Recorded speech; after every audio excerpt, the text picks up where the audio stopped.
નમો વરિયંડાણમ નમો સિદ્ધાણમ નમો વાયર્યાણમ નમો વજ્જાયાણમ નમો લોહે સૌવસાવણમ એસો પંચનમુકારો સૌવ પાવપણાસણો મંગલાણમ ચ સૌવેશી પરમમ વૈ મંગલમ મંગલમ ભગવાન વીરો મંગલમ ગૌતમ પ્રભુ મંગલમ સ્થૂલભદ્રાદ્યા જૈન ધર્મો સ્તુ મંગલમ.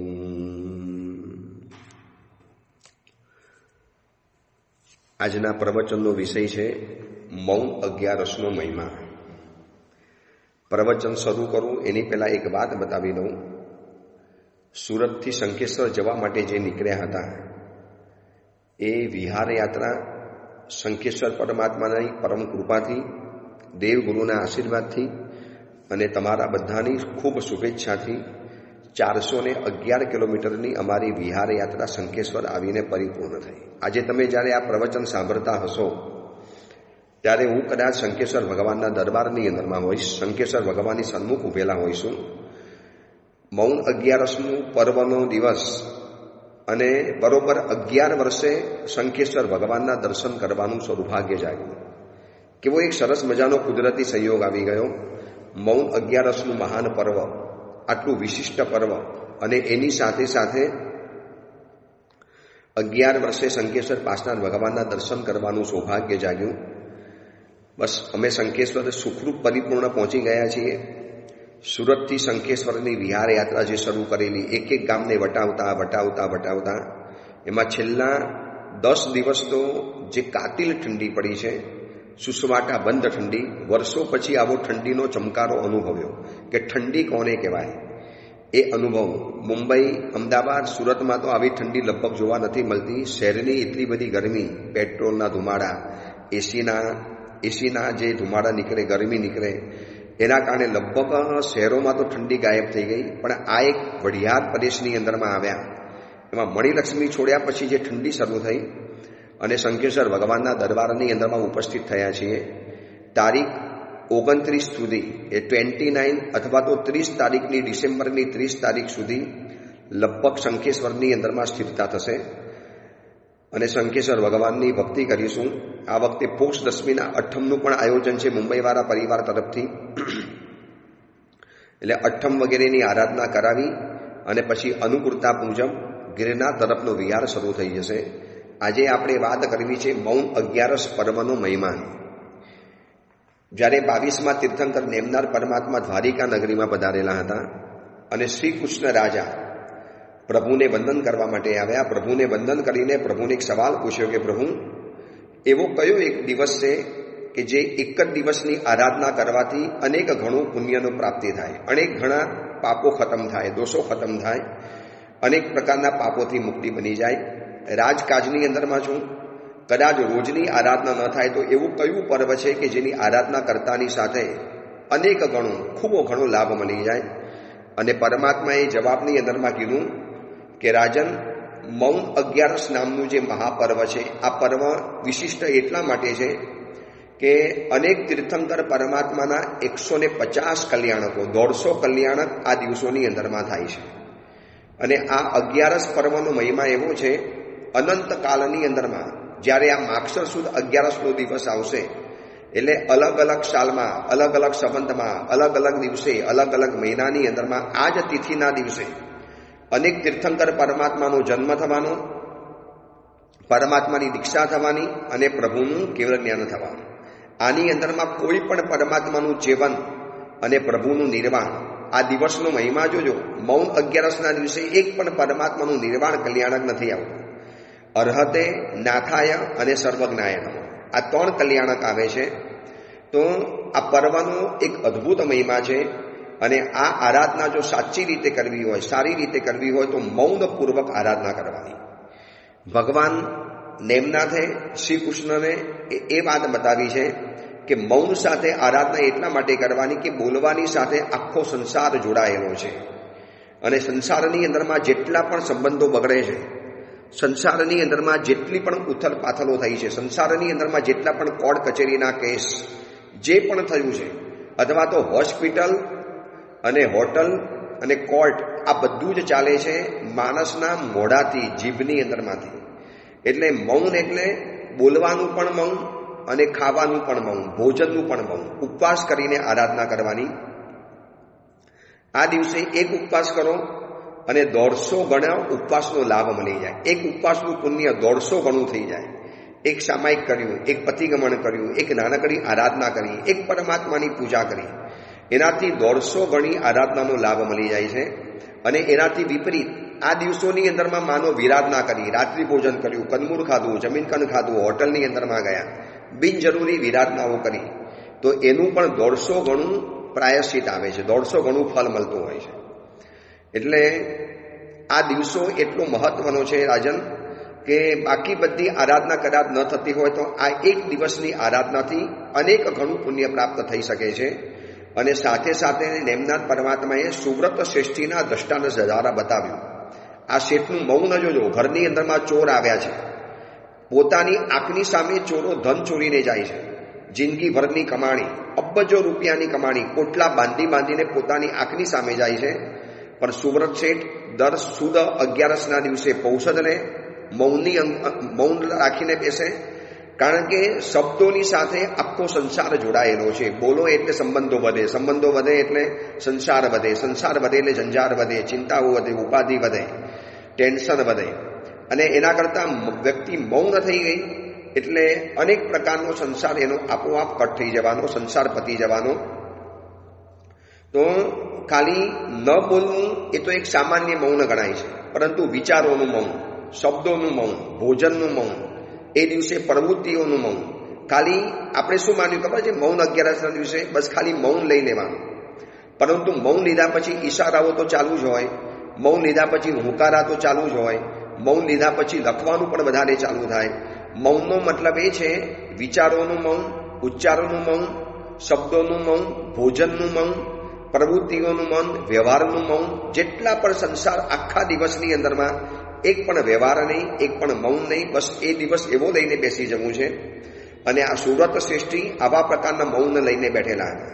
બાકી જો એમનું મૌન આપણા જેવું હોત ને તો હુંકારો કરત, કરીને કોકને બોલાવત, મોટેથી હુંકારો કરીને કોકને ઈશારો કરત. કશું જ નથી કર્યું, બિલકુલ મૌન. વિચારોનું પણ મૌન, વિચારોમાંથી કાઢી નાખ્યું કે મારું ધન લઈને જઈ રહેલા છે. વિચારજો આ મૌન 11 પર્વનું આ મૌન કેટલું કઠિન છે.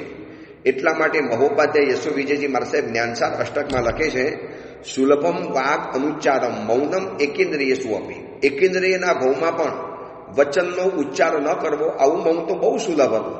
તે આપણી પાસે જીવ જ નથી, આપણે બોલી નતા શકતા, તો આપણું મૌન નહોતું ગણાતું. પરંતુ દુર્લભ મૌન તો એને કહેવાય છે પુદ્ગલેષુ અપ્રવૃત્તિસ્તુ યોગાનમ મૌનમ ઉત્તમમ. ઉત્તમ મૌન કોને કહેવાય? તો પૂતગલોમાંથી પ્રવૃત્તિ ન કરવી. એ દિવસે એક પણ જાતના પૂતગલમાં પ્રવૃત્તિ નહીં કરવાની, ન ભોજનના, ન વસ્ત્રના, ન વ્યવહારના, ન વચનના, ન કોઈ પણ જાતના ઈશારાના. એક દિવસ કશું લૂંટાઈ નથી જવાનું. એક દિવસ ટોટલી મૌન બનીને બેસી જવું છે. અને આવી મૌન સાથેની મૌન 11 પર્વની આરાધના સુવ્રત શ્રેષ્ઠીએ કરી. આજે 11મા દેવલોકની અંદરમાં છે અને 11 ભવ પછી સુવ્રત શ્રેષ્ઠીનો સંસાર સમાપ્ત થઈ જવાનો. તો આજે આપણે 5 બાબત જોવી છે મૌન 11 પર્વની સાથે જોડાયેલી. ક્યાં ન બોલવું અને ક્યાં બોલવું એ લગભગ આપણને ખબર નથી, અને એના જ કારણે આપણે ક્યારેક દુઃખી થતા હોઈએ છીએ. ઘણી વખત જીભ મળી છે માટે બોલતા જ રહેવાનું, બક કરતા જ રહેવાનું. અને આજના મોબાઈલના જમાનામાં, મીડિયાના જમાનામાં તો બિનજરૂરી ચર્ચાઓ ચાલ્યા જ કરે, બિનજરૂરી વાતો ચાલ્યા કરે. તમે જોજો ક્રિકેટ ચાલતા હોય ને ત્યારે એનીમાં પાછળ કોઈ કોમેન્ટ્રી આપતો હોય છે, અને કોમેન્ટ્રીની અંદરમાં કોમેન્ટેટર હોય ને એ બોલ્યા જ કરે 3 કલાક મેચ ચાલુ તો 3 કલાક બોલ્યા કરે નોન સ્ટોપ. કંઈનું કહીને બોલ આવો નાખ્યો, ઓલાએ બેટ આવી તો મુકામ્યું, પછી બોલ અહીંયા પડ્યો, એની પીચ આવી હતી, એને આ રીતની એક્શન કરી, એને ફલાણી એક્શન કરી. કેટલું બધું 3 કલાક સુધી શબ્દોનો વેડફાટ કરતા જવાનું, બોલતા જવાનું. તો ક્યાં બોલવું, કેવી રીતે બોલવું, કેટલું બોલવું, એ બધી બાબતોને જાણવા માટે આજે આપણે 5 બાબતનું જોવી છે. કે ક્યાં અગાડે મારે મૌન રાખવું, આપણે મૌન ક્યાં રાખવું જોઈએ. ઘણી વખત એવી જગ્યાએ મૌન રાખ્યું છે કે જ્યાં મૌન નહોતું રાખવા જેવું. એટલે દ્રૌપદીએ જ્યાં મૌન રાખવાનું હતું ત્યાં બોલી ઉઠી માટે મહાભારત થયું, અને સીતાએ જ્યાં આગળ મૌન નહોતું રાખવા જેવું માટે મૌન રાખ્યું તો રામાયણ પેદા થઈ ગઈ. એટલે 5 જગ્યા એવી છે કે એ જગ્યાની અંદરમાં માણસે મૌન લઈ લેવા જેવું છે. ત્યાં કશું જ નથી બોલવા જેવું. ઉપરથી આબ નીચે તૂટી પડે, પણ આવા સમયની અંદરમાં નહીં બોલો તો એનાથી બહુ બધા ફાયદા જોવા માટે મળશે. તો પહેલા નંબરની અંદરમાં જ્યારે કોઈ વાતને લઈને આપણી પાસે અધૂરી જાણકારી છે, અધૂરી માહિતી છે, ત્યારે એમાં મૌન રહી લેવું. જે બાબતની અંદરમાં આપણને અધૂરી જાણકારી છે, પૂરી વાત આપણને ખબર નથી, પૂરી માહિતી આપણી પાસે ખબર નથી, વેન ટુ બી સાયલેન્ટ, મૌન ક્યાં રહેવાનું? When you do not have all the facts, તમે જ્યારે સંપૂર્ણ ફેક્ટ્સ સત્યને નથી જાણતા, તમારી પાસે જ્યારે સંપૂર્ણ માહિતી નથી, આપણે જ્યારે એ બાબતમાં સંપૂર્ણ જાણતા નથી, કોઈ આપણને પૂછવા માટે આવે કે ભાઈ આ ચીજનું શું છે, તો પછી બોલવાનું શરૂ નહીં કરી દેવાનું, કહી દેવાનું ભાઈ આ બાબતની મને જાણકારી નથી, એટલે હું તમને આ બાબત માટે હું તમને કશો અભિપ્રાય, સલાહ કે સૂચન હું નહીં આપી શકું, તમે એ જાણકાર વ્યક્તિને પૂછી લો. આટલું તમારે બોલીને અટકી જવાનું. હવે ખબર નથી પડતી, સંપૂર્ણ માહિતી તમારી પાસે નથી, એનું સત્ય તમારી પાસે જાણતું નથી, તમે એનું ફેક્ટ નથી જાણતા, અને ફેક્ટ નથી જાણતા તો પછી એવા સમયની અંદરમાં મૌન લઈ લેવું વધારે સારું છે. ઘણી વખત આવા સમયની અંદરમાં મૌન નથી રાખતા ને, એના કારણે ખોટી માહિતી અપાઈ ગઈ, અધૂરી જાણકારી, અધૂરી માહિતી બોલાઈ ગઈ, એનાથી કોઈએ તમારો વિરોધ કર્યો, પછી એની સાથે સંઘર્ષ થાય, સંકલેશ થાય, મારામારી ઊભી થાય, જીભાજોડી થાય, એની સાથે કેટલા પ્રકારના તણાવની અંદરમાં રહેવું પડે. એના કરતાં કહી દેવાનું ભાઈ આ બાબતની જાણકારી મારી પાસે નથી. આજે અમે સાધુ જીવનમાં છીએ ને, બહુ લોકો અમારી પાસે આવે, સાહેબ દુકાનનું ઉદ્ઘાટન કરવું છે, નવી દુકાન ખોલવી છે, નવી ગાડી લાવ્યા છીએ, સારો દિવસ આપી દો. અમે કહી દઈએ ભૈયા આ બાબતનું અમારી પાસે વાત નહીં કરવાની, કારણ કે આ બાબતની અંદરમાં અમારી કોઈ સલાહ સૂચના કામ ન લાગે, સાવધ્ય કાર્ય અમે જીવનમાં ક્યારેય પણ નથી કરતા, એટલે આ બાબતની અંદરમાં અમને ક્યારેય પણ નહીં પૂછવાનું. કેટલા લોકો વર્ષે દાડે આવા ઓછામાં ઓછા 500 લોકો મળતા હશે. હવે સાવધ્ય કાર્ય છે, જે બાબતનું સંપૂર્ણ જાણકારી નથી ધરાવતો તો મારે ન બોલવું જોઈએ. એ બોલવાના કારણે એટલા બધા નુકસાન વેઠવા પડતા હોય છે જીવનની અંદરમાં. એટલે પહેલા નંબરમાં ક્યાં મૌન રાખવું, માણસે કઈ જગ્યાની અંદરમાં સાયલેન્ટ રહેવું. Went to B silent, silent ક્યાં રહેવું? જ્યારે તમે એ બાબતનું સંપૂર્ણ સત્ય નથી જાણતા, એની તમે કોઈ પણ બાબત નથી જાણતા. હવે આજે શું થાય છે, કોઈ પણ ઘટના દેશ દુનિયામાં, પરિવારમાં, સમાજમાં, સંઘમાં, સમુદાયમાં, ગ્રુપની અંદરમાં બને, અને આપણે એ બાબતની પૂરી જાણકારી ધરાવતા નથી, અને અધૂરી માહિતી લઈને જો આપણે એના માટે બોલવાની અંદરમાં જશું, તમે એ વ્યક્તિને અન્યાય કરી દેશો, તમે એ વ્યક્તિની સાથે બહુ મોટું નુકસાન કરી દેશો, એ વ્યક્તિની સાથે તમારો બહુ મોટો અન્યાય થયેલો ગણાશે. જ્યારે તમને ખબર જ નથી, તમને બોલવાનો અધિકાર નથી, તમે એનું સંપૂર્ણ જાણતા નથી, એની સંપૂર્ણ જાણકારી નથી આપણી પાસે, સંપૂર્ણ માહિતી મારી પાસે નથી, તો મારે નહીં બોલવું જોઈએ. આજે મારી પાસે ઘણા લોકો આવે કે સાહેબ નિશ્ચયના પ્રવચનો આપ કેમ નથી આપતા, થોડા નિશ્ચયના પણ પ્રવચનો શરૂ કરો. તો એને કહી દઉં ભાઈ એ બાબતની સંપૂર્ણ જાણકારી મારી પાસે નથી, એટલે હું મૌન છું. અધૂરી જાણકારી લઈને મારે બોલવાની જરૂર જ શું છે? એમાં કોઈ આપણી અજ્ઞાનતા છતી નથી થતી.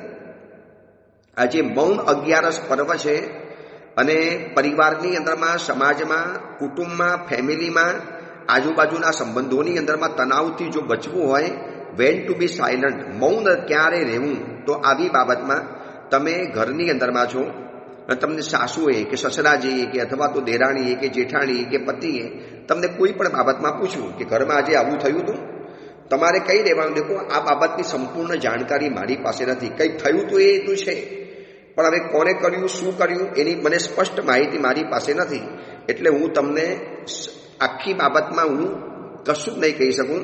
તમે બીજેથી માહિતી, જાણકારી પ્રાપ્ત કરી શકો એમ છો, કારણ કે તમે ખોટી માહિતી આપવા માટે જાઓ, અને કદાચ બને કે ગુનો બીજાએ કરેલો, અને તમને તમને ગુનો બીજી વ્યક્તિએ કરેલો લાગ્યો અને તમે એનું નામ દઈ દો અને એની ઉપર આરોપ આવે અથવા તો એની ઉપર કંઈ એક્શન લેવાય અથવા તો એની સાથે મારઝૂડ થાય, તો એ બધાની અંદરમાં નિમિત્ત આપણે બની શકીએ છીએ. એટલે જેટલી પણ વ્યક્તિઓ જો નક્કી કરે ને ધરતી ઉપરની દરેક વ્યક્તિઓ કે જે વાતને લઈને મારી પાસે અધૂરી જાણકારી છે, મારી પાસે પૂરતી માહિતી નથી, મારી પાસે એ બાબતનું સંપૂર્ણ જ્ઞાન નથી, એ બાબતની અંદરમાં હું અધૂરો છું, તો ત્યારે મારે મૌન રાખવું. જો આવું મૌન રહી જાય ને માણસ, તો અડધા ઉપરના ઝઘડા કદાચ શાંત થઈ જાય. આજે આ મૌન 11 પર્વ આપણને સમજાવે છે કે મૌનનો મહિમા જીવનની અંદરમાં કેવી રીતે કરી શકાય, મૌન જીવનની અંદરમાં કેવી રીતે રહી શકાય. નંબર 2, જ્યારે બીજાની વાત સાંભળવાનો સમય હોય ત્યારે આપણે મૌન રહેવાનું. બે વ્યક્તિ પરસ્પર વાર્તાલાપ કરે છે, when it is time to listen, જ્યારે સાંભળવાનો સમય છે, time to listen, when it is, જ્યારે એ સાંભળવાનો સમય છે ને ત્યારે આપણે મૌન રહેવાનું. હવે એક વ્યક્તિ જ્યારે આપણને કંઈક કહી રહી છે અને આપણે એની વાતને અધૂરી કાપીને આપણે સીધી આપણી વાત શરૂ કરી દઈએ તો પણ બહુ નુકસાન થઈ જાય. તમે પહેલાં સાંભળી લો, પૂરી એની બાબત જાણી લો. હવે કેટલાક માણસો જોજો એટલા બધા ઉતાવળિયા હોય ને, હા મને ખબર પડી કે તમે શું કહેવા માટે માંગો છો, હવે મારી વાત સાંભળો. બોલો કે ભાઈ પૂરી મારી વાત તો સાંભળી લો. એટલે ઘણી વખત છે ને બોલવા કરતાં સાંભળવાનો પણ ક્યારેક સમય હોય છે અને એ સમય પૂરેપૂરો તમારે આપવો પડે, સાંભળી લેવો પડે.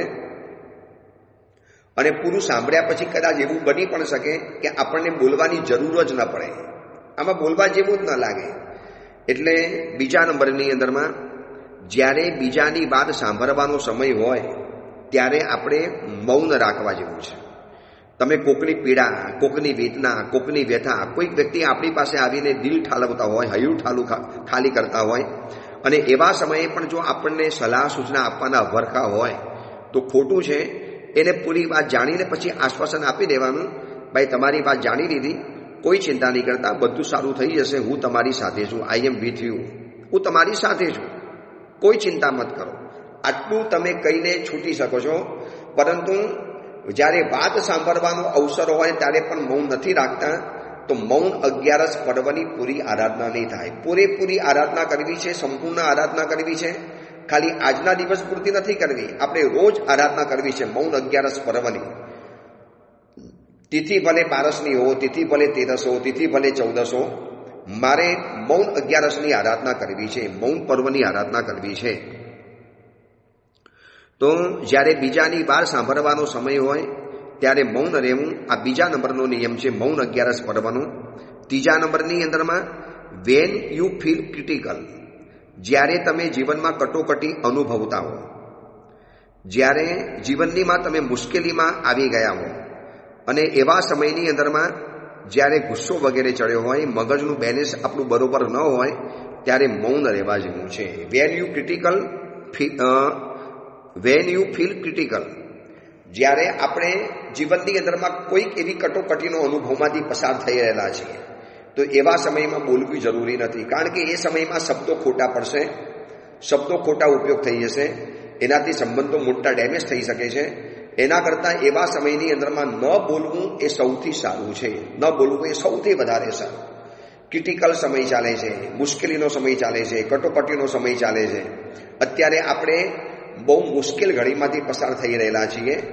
એટલે અને એવા સમયની અંદરમાં આપણે કંઈ પણ બોલીશું ને તો કોઈ આપણું સાંભળશે નહીં સાંભળશે એટલે આપણને ઓર વધારે ગુસ્સો આવશે, આપણે ઓર વધારે નારાજ થઈશું, ઓર વધારે નિરાશ બની જઈશું. એના કરતાં ક્રિટિકલ જ્યારે ફીલ કરો છો, જ્યારે મુશ્કેલીને ફીલ કરો છો, એવા સમયની અંદરમાં મૌન થઈ જાઓ, કશું જ નહીં બોલો. કારણ કે કટોકટીના સમયમાં તમે સારું બોલશો ને તો પણ ખરાબ ગણાશે. જે વ્યક્તિનો સારો સમય ચાલે છે અને વ્યક્તિ ખરાબ શબ્દો બોલશે ને તો પણ એને સારા અર્થમાં લેવાશે. પણ જે વ્યક્તિનો ખરાબ સમય ચાલે છે અને એવા સમયની અંદરમાં સારા શબ્દોનો પ્રયોગ કરશે ને તો પણ એના શબ્દો ખરાબ ગણાશે. સમય તમારો નથી, તમારો સમય અત્યારે અનુકૂળ નથી, સમય પ્રતિકૂળ છે, અત્યારે ક્રિટિકલ છે, ક્રિટિકલ પોઝિશનમાં છો અને એવા સમયમાં હું કંઈ પણ બોલીશ ને એટલે મારા શબ્દો નકામા ઠરવાના.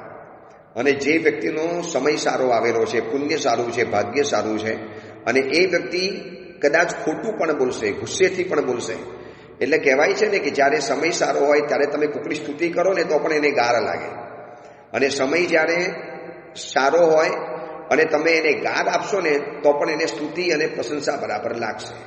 આજે ઘણા ઘરની અંદરમાં કોઈક વ્યક્તિ એવી છે કે જેનું પુણ્ય કમજોર છે, અત્યારે ક્રિટિકલ પોઝિશનમાંથી પસાર થાય છે, અને એ વ્યક્તિ કંઈ પણ ઘરમાં કહેવા જશે ને, તું તો બોલતો જ નહીં, તું તો મૌન રહેજે, તારે તો બોલવાની કોઈ જરૂર નથી, તારી બધી બાબત તમને ખબર, ચૂપચાપ શાંતિ થઈ જાઓ, તમે તમારું સંભાળો, અહીંયા પછમાડ આપણે નહીં કરવાનું.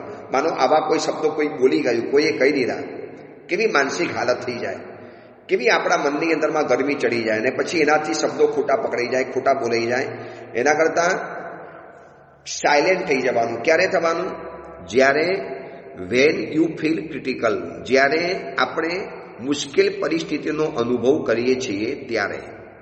5 પાંડવો મુશ્કેલ પરિસ્થિતિમાં હતા તો કેવા ચૂપચાપ એમને બધું સહન કરી લીધું, બોલવાનો સમય જ નહોતો એ સમય. જ્યારે સમય આવ્યો ત્યારે વળી પાછા યુદ્ધ કર્યું ને બોલ્યા તો પાછું રાજ્ય પાછું મળી ગયું.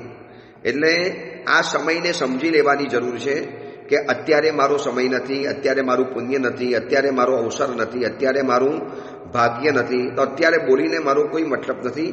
બોલીશ તો ઉલટાનું લોકોને ખોટું લાગવાનું, લોકો ઉલટાનું મારું બચાવ, એટલે હું બચાવ કરું છું આવું લોકોને લાગશે. એના કરતાં મૌન થઈ જાઓ. કેટલી મહત્વની વાત છે, પ્રેક્ટિકલ વાત છે. ક્યારે મૌન રહેવું. આ મૌન 11 પર્વ મને તમને 5 બાબત સમજાવે છે કે આવા સમયમાં મૌન થઈ જઈશું ને, જીવન પરમ પ્રસન્ન બની જશે, પરમ સુખી બની જશે, પરમ શાંતિનો અનુભવ થશે. એમ થશે કે હાશ કેટલો બધો બચી ગયો. ખોટો શબ્દોનો વ્યય, શક્તિનો વ્યય, અને શબ્દ એ તાકાત છે, ઉર્જા છે, અને ઉર્જાનો ખોટો વ્યય કરી નાખું છું. એટલા માટે હમણાં અમને એક વિહારની અંદરમાં એક વૃદ્ધ મહાત્મા મળ્યા. એક જગ્યાની અંદરમાં સ્થિરવાસ છે, પુણ્યપુંજ વિહારધામ આવ્યું કચ્છની અંદરમાં. વિરમ ગામથી ધાકડી આવ્યા અને ધાકડીથી પુણ્યપુંજ વિહારધામની અંદરમાં આવ્યા. ત્યાં એક વયોવૃદ્ધ મહાત્મા સ્થિરવાસ રહેલા છે. અત્યારે તો બોલી નથી શકતા, પરંતુ એમને જાણકાર લોકોએ કીધું કે એ આ મહાત્માએ દીક્ષા પછી 30 વર્ષ મૌન પાળ્યું છે. 30 વર્ષ એટલે અત્યારે એમની બોલવાની હાલત નથી ને તો પ્રસન્ન રહી શકે છે, કારણ કે મૌન રહેવાની આદત છે. 30 વર્ષથી મૌન રહેલા હતા મહાત્મા. તો 30 વર્ષ સુધી મૌન રહેનારા મહાત્મા હોય, કેટલા બધા ઝઘડાથી બચી ગયા છે, કેટલા બધા ખોટા અપિવ્યયથી બચી ગયા છે, કેટલા બધા ખોટા શબ્દોના હિસાબથી બચી ગયા છે. તો જ્યારે પણ ક્રિટિકલ અનુભવ કરો ત્યારે પણ મૌન રહેવાનું. 4થા નંબરની અંદરમાં આપણા દ્વારા બોલાયેલા શબ્દો જ્યારે આપણા સંબંધોને ખતમ કરીને એવી કદાચ શક્યતા હોય ત્યારે મૌન થઈ જવાનું. If your words damage your relationship, જ્યારે આપણા જ બોલાયેલા શબ્દોથી જ્યારે રિલેશન ઉપર જોખમ આવતું હોય, સંબંધો ઉપર મોટું જોખમ પેદા થતું હોય, મારા બોલવા માત્રથી જો સંબંધો બગડી જતા હોય, સંબંધો વણસી જતા હોય, સંબંધો ખતમ થઈ જતા હોય એવી શક્યતા દેખાતી હોય ત્યારે મૌન થઈ જવાનું. ક્યારે આવું થાય ખબર છે? પરિવારની અંદરમાં કોઈક એવો પ્રસંગ બન્યો અને એ સમયની અંદરમાં તમારી સાક્ષી અને જુબાની લેવાની અંદરમાં આવી. બોલો ભાઈ, એને આવું કરેલું હતું. હવે સામે તમારો દોસ્ત છે, સામે તમારો સંબંધી છે, સામે તમારા કોઈ મોટા રિલેશનમાં જોડાયેલી વ્યક્તિ છે, અથવા તો પત્ની છે, પુત્ર છે, તમારા પરિવારના કોઈ પણ સદસ્ય છે, ભાઈ છે, ભાભી છે, બહેન છે. તો એવા સમયની અંદરમાં લાગે કે ભાઈ મારા બોલવાથી રિલેશનને મોટું ડેમેજ થશે. If your words damage your relationship, આપણા શબ્દો આપણી રિલેશનશીપને જો ખતમ કરતા હોય તો બોલવાની જરૂર નથી, મૌન થઈ જવા જેવું છે.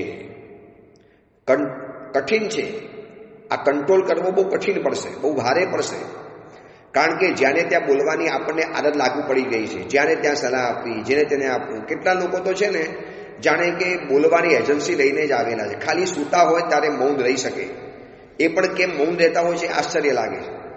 ખાલી સૂતા હોય ત્યારે મૌન રહે, બાકી આખો દિવસ એમના જબાનની ઘંટી ચાલુ ને ચાલુ જ હોય. સાવધ્ય ભાષા, પછી અનર્થ દંડની ભાષા, હિંસા થાય એવી ભાષા, પોતાના આત્માને નુકસાન થાય એવી ભાષા. જાણે કે માણસને મૌન રહેતા આવડતું જ નથી. અને જ્યારથી મોબાઈલ આવી ગયા છે ને ત્યાર તો કલાકોના કલાકો બિનજરૂરી વાતો થયા જ કરે ઘરની અંદરમાં. બપોરનો સમય થાય, નિરાશ છવાઈ ગઈ હોય, કિચન વગેરે બંધ થઈ ગયું હોય અને એવા સમયની અંદરમાં પુત્ર બધું ફોન ઉપાડે અને પોતાની મમ્મીને માયકામાં ફોન કરે, પિયરમાં ફોન કરે અને પિયરની અંદરમાં ફોન કરીને કલાકોના કલાકો ગપસપ ચાલ્યા જ કરે, વાતો ચાલ્યા જ કરતી હોય છે. તો જ્યારે મારા બોલાયેલા શબ્દો મારી રિલેશનશીપને જ્યારે ડેમેજ કરતી હોય ત્યારે મારે બોલવાનું નથી. આજે નક્કી જ કરી દો, મૌન 11 પર્વ છે. આ 5 જગ્યાની અંદરમાં હું કઠોર રીતે મૌન રાખીશ, બરોબર કડક થઈને મૌન રાખીશ. માત્ર આજનો દિવસ નહીં, આજથી રોજ મારે નક્કી કરવું છે. કારણ કે બોલવાથી સંબંધો બગડ્યા, ઝઘડા થયા, બોલવાથી રિલેશન ડેમેજ થયા છે. અને જેટલાને પૂછો કે કોર્ટ કચેરીના કેસ કેમ થયા પડ્યા, કેમ તમારે કોર્ટમાં જવું પડ્યું, બસ આવું જ હશે. ન બોલાય, ન અસમયે બોલાયેલા શબ્દો અને એને તમારા રિલેશનશીપને ખતમ કરી નાખ્યા. બોલવાનું છે, કહેવાનું છે, એનો સમય આવે ત્યારે. સમયે બોલશો ને એની બહુ મોટી કિંમત છે. અને બિન સમયે ગમે એટલું તમે સમજાવશો તો પણ નકામું છે. સમય આવ્યો ત્યારે શ્રી કૃષ્ણ ભગવાને અર્જુનને ગીતા સંભળાય તો આજે પણ ગીતા કામ લાગે છે. અને બિન સમયે ગીતા કહ્યું હોત ને તો આજે ગીતાને કોઈ યાદ પણ ન કરે. સમય આવ્યો અને ભગવાન મહાવીરે ચંડકોશિકને 2 શબ્દ સમજાવ્યા, બુજ્જ બુજ્જ ચંડકોશિયા. અને કેવો એ શબ્દો કામ લાગી ગયા, ક્યાં ને ક્યાં પહોંચાડી દીધો. તો આપણા બોલાયેલા શબ્દોથી રિલેશનશીપ ઉપર જોખમ તોરાતું હોય, સંબંધો ખતમ થવાની અણી ઉપર આવી જતા હોય. અને તો એવું બોલીને શું કરવાનું, જ્યારે સંબંધો ખતમ થવાનો ત્યારે મૌન થઈ જવાનું. પણ એમ કેમ મૌન રહેવાય, બસ કંટ્રોલ કરીને મૌન રહેવાનું. આ બધા નુકસાન વિચારીને મૌન થઈ જવાનું. અને 5મા નંબરની અંદરમાં, જો તમારા મુખથી નીકળેલો શબ્દ, આપણા મુખમાંથી નીકળેલો શબ્દ આપણી ઇમેજ બગાડે એવી સંભાવના દેખાતી હોય ત્યારે મૌન થઈ જવાનું. If your words convey wrong impression, આપણી ઇમ્પ્રેશનને જો ખોટી રીતે પડાતી હોય, ખોટી આપણી ઇમ્પ્રેશન પડતી હોય તો એવા સમયની અંદરમાં આપણે મૌન થઈ જવું એ વધારે સારું છે. બોલીને આપણી ઇમ્પ્રેશન ખોટી પડે, આપણી મૂર્ખામી બહાર છતી થઈ જાય, આપણી અજ્ઞાનતા બહાર આવી જાય, એના કરતાં મૌન રહેવું વધારે સારું નહીં. એટલા માટે સંસ્કૃતની અંદરમાં સુભાષિત છે કે વિદ્વાનોની સભાની અંદરમાં મૂર્ખાએ મૌન રહેવું ને એ એની વિદ્વત્તા છે. એ ન બોલીને પોતાની વિદ્વત્તા છતી કરતો હોય છે. હવે માનો મને પ્રવચન આપતા આવડતું જ નથી અને છતાં પણ હું પ્રવચન સભાની અંદરમાં જઈને પ્રવચન આપવા માટે બેસું તો શું થશે ખબર છે? ઉલટાનું ન બોલીને મારી જે ઇમ્પ્રેશન હતી ને એ બોલીને મેં ઉલટાની ખતમ કરી નાખી. ભાઈ આ ભારતનું બોલતા જ નથી આવડતું, આ તો શું બોલે ખબર નથી પડતી. જાપાન નિકલે ઓર ચીન નિકલ ગયે બહાર, કાં સે કાં નિકલ ગયે. એના કરતાં ન બોલ્યા આવ તો વધારે સારું થાત. ઘણી વખત છે ને ન બોલવું એ પણ બહુ મોટી કલા છે, મોટી ઇમ્પ્રેશન પાડનારું બને છે. એવા સમયની એટલે બધી જગ્યાએ કંઈ વિદ્વત્તા બતાવવાની જરૂર નથી હોતી.